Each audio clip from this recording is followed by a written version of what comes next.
Good morning, I'm Iris. It's time for our weekly sentence. 又到了学习每周一句的时间了。This week's sentence is My favorite subject is math. 我最喜欢的科目是数学。My favorite subject is math. 我最喜欢的科目是数学。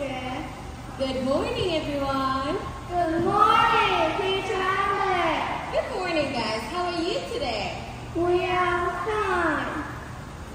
Teacher Andre, we have something to show you.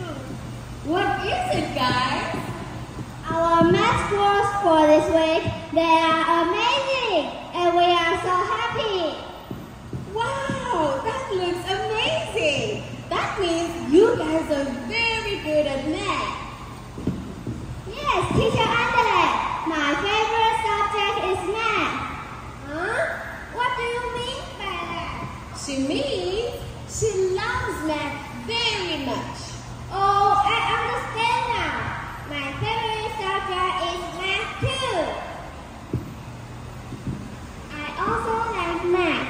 That means my favorite subject is math. That's excellent, everyone. So what's the sentence of the week? My favorite subject is math. Good job, everybody.